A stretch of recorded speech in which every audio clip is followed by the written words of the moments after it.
10 नवंबर 2025 की शाम नई दिल्ली के दिल में एक धमाका होता है।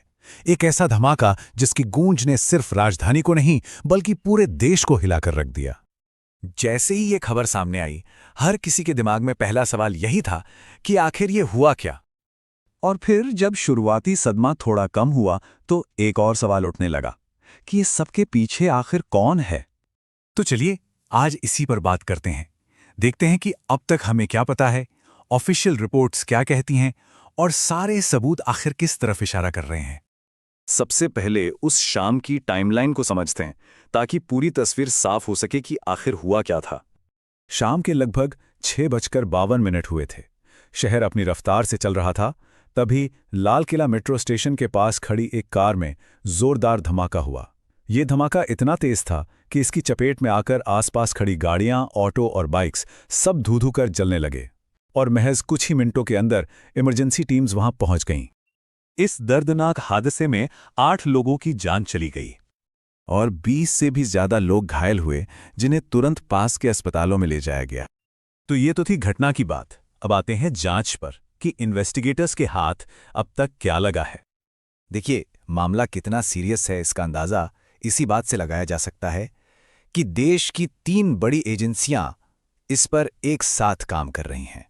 दिल्ली पुलिस, जो ग्राउंड पर इन्वेस्टिगेशन कर रही है, एनआईए यानी नेशनल इन्वेस्टिगेशन एजेंसी, और साथ में इंटेलिजेंस ब्यूरो यानी आईबी। जांच का तरीका भी काफी सिस्टमैटिक है। सबसे पहले तो पूरे ब्लास्ट साइट को सील कर दिया गया है ताकि फॉरेंसिक टीम्स छोटे से छोटा सबूत जमा कर सकें।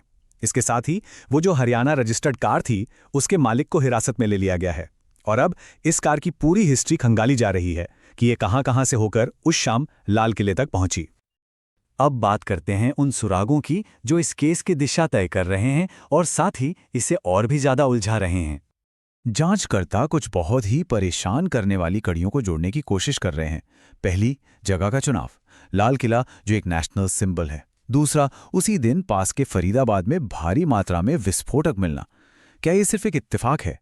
और तीसरा, ये कार कई बार खरीदी बेची गई थी, जिससे इसे ट्रैक करना और भी मुश्किल हो गया है। ये सब मिलकर एक बहुत ही कॉम्प्लेक्स पिक्चर बना रहे हैं। तो इन सारे सुरागों के बाद जांच अब एक बहुत ही बुनियादी सवाल पर आके अटक गई है।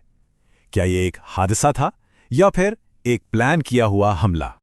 भारत की गृह मंत्री अमित शाह का बयान भी यही कहता है कि फिलहाल किसी भी संभावना को नकारा नहीं जा रहा है।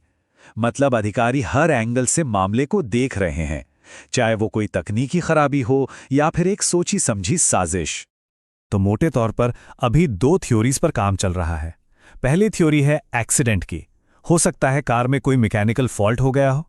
और दूसरी थ्योरी है अटैक की, जिसके लिए जगह का चुनाव और दूसरे सबूत इशारा कर रहे हैं।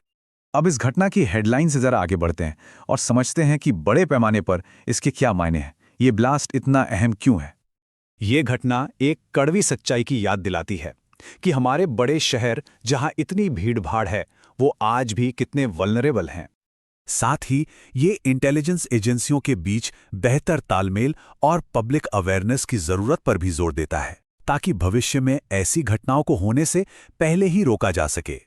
और शायद सबसे बड़ी बात यह है कि ये धमाका हम सबके मन में रोजमर्रा की जिंदगी में सुरक्षा को लेकर गहरे सवाल खड़ा करता है, चाहे हम बाजार में हों या मेट्रो में।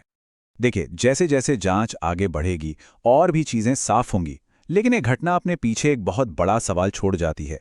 कोई भी शहर अपने लोगों की सेफ्टी और उनकी आज़ादी के बीच वो नाजुक बैलेंस कैसे बना सकता है?